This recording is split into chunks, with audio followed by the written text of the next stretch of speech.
Wakil Gubernur Aceh Haji Fadlullah SE meminta dukungan penuh dari Komisi 9 DPR RI untuk memperkuat layanan kesehatan, ketenagakerjaan, dan perlindungan pekerja di Aceh.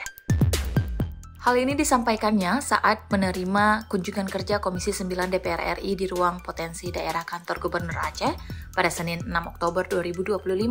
Dalam sambutannya, Fadlullah menyampaikan apresiasi tinggi atas perhatian dan komitmen Komisi 9 terhadap pembangunan sektor kesehatan dan ketenagakerjaan di Aceh.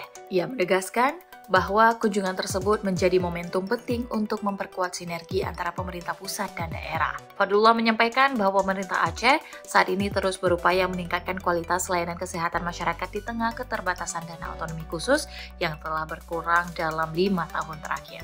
Selain itu, pemerintah Aceh juga tengah mengoptimalkan program Badan Gizi Nasional, di mana program tersebut telah berjalan di 326 dari total 855 titik dapur dengan 1,7 juta penerima manfaat.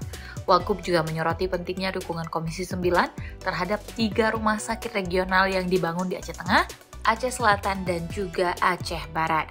Menurutnya, dukungan dari Kementerian Kesehatan, mitra kerja Komisi 9, sangat dibutuhkan untuk memperkuat fasilitas dan kelengkapan alat kesehatan di 3 rumah sakit tersebut.